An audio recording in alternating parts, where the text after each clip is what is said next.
This should make every fucking American mad. Everyone, including you Save the Children motherfuckers out there. This is by ProPublica. ICE sent 600 immigrant kids to detention in federal shelters this year. That's a new record. This is by Michael Rosenberg, Mario Ariza, Mackenzie Funk, Jeff Ernstson, and Gabriel Sandoval. Into the federal shelter system than in the previous 4 years combined. New data suggests families are being separated. Florida cooperation. The pipeline from traffic stops to federal shelters is evident in Florida, where thousands of state and local police are deputized to enforce federal immigration laws. Stuck in the system. Under Trump, kids' average stay in federal custody is nearly 6 months, up from 1 month under Biden. Lengthy stays are leading some children to lose hope. It was Friday, June 6th, and the rent was due. As soon as she finished an errand, Imelda Corredo planned on joining her family as they gathered scrap metal to earn a little cash. Her fiancé, Julio Matias, and 15-year-old nephew, Carlos, had set out early, hitching a trailer to the back of their beat-up gray truck. Shortly after 8 a.m., Corredo's phone rang. It was Carlos, telling her an officer with the Florida Highway Patrol had pulled over the truck on Interstate 4 near Tampa. The state reasoned cracks in the windshield. But Corredo was worried. She knew Florida police were collaborating with federal immigration authorities. Her fiancé was undocumented. She said she rushed to the scene and made it there just before the immigration officers. As she feared, Matias had been detained. But to her surprise, so had Carlos. He was just a kid. ProPublica is only identifying Carlos by his first name because he is a minor. Carlos was in high school. He'd been living in the United States for over 2 years and was working toward applying for legal status to stay long term. The government had given her, a legal resident, custody of him. Now he was in handcuffs. Why would they take him too? Corredo didn't carry any proof that she had custody of the boy. She left it in another car in a rush. She recalls officers saying that her nephew would likely be released to her in a few days once she presented the proper documents. Before they drove away, Carlos started to tear up. Corredo told him, "Don't cry. I don't know how, but I'll get you back, understand?" A cracked windshield, a waiting officer, a forgotten document. The new family separations often start in the most mundane ways. 7 years ago, during the first administration of President Donald Trump, children were taken from their families the moment they crossed the border in the United States. Under the policy of zero tolerance for illegal crossings, Customs and Border officers detained adults while children were sent into the federal shelter system. The aim? To deter other families from following. But after widespread public outcry and a lawsuit, the administration ended it. Today, family separations are back. Only now they're happening all across the country. The lawsuit against the zero tolerance policy resulted in a 2023 settlement that limits separations at the border, but it does not address those that occur inside the country after encounters with immigration and customs enforcement. Advocates fear the administration is conducting the new separations for the same reasons as before, to deter new immigrants from coming and to terrify those who are here into leaving. Since the start of this year, nobody can tell me this isn't what we know it is. This is a cleansing of the basest sort. This is a cleansing of the most vile, racist sort. Don't you tell me it's not. They are taking all the brown people from this country on purpose. Since the start of this year, 600 immigrant children have been placed in government shelters by ICE, according to the government data that we have. So you know it must be more. That figure, which has not been previously reported, is already higher than the tally for the previous 4 years combined. And it is the highest number since record keeping began. ProPublica pieced together additional information for around 400 children sent to shelters by examining state and federal records and conducting dozens of interviews with current and former government officials, advocates, attorneys, and immigrant families.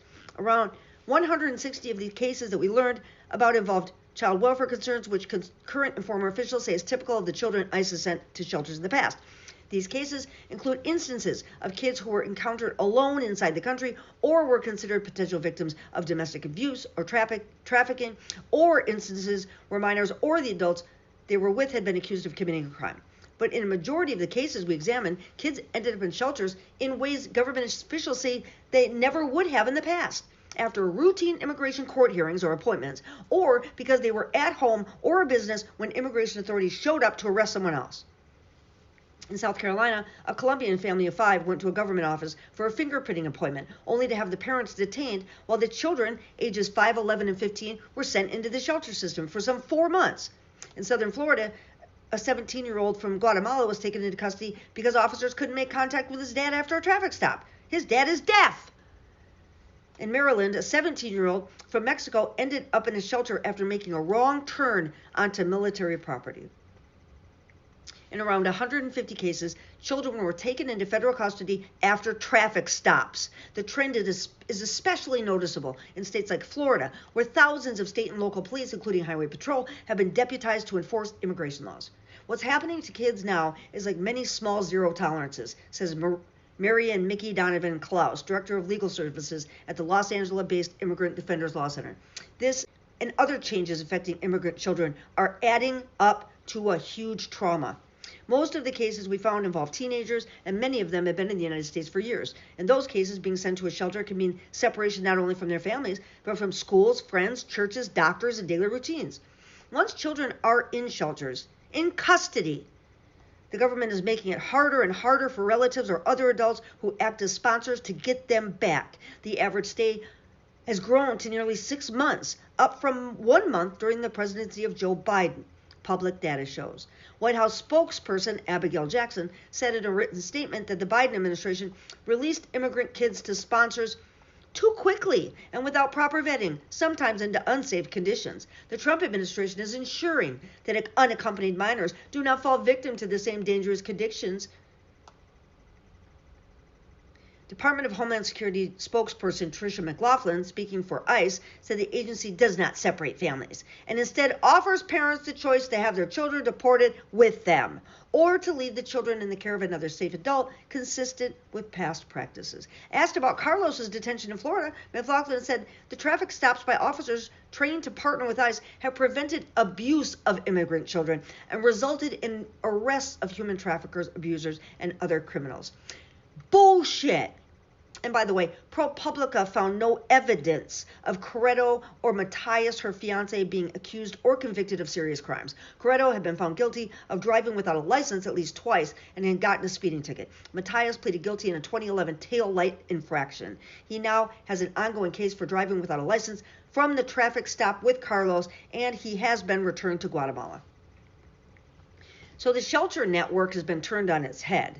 This is not what the system was set up for. The nation's network of roughly 170 federal shelters for unaccompanied immigrant children is run by the Office of Refugee Resettlement, part of the Department of Health and Human Services. The office is tasked with temporarily housing vulnerable children who cross the border alone, holding them in the least restrictive setting possible until they can be released to a sponsor in the United States. Typically, that means placing kids with a parent or other family member. The office finds and vets the sponsors and is required to release the children to them without delay.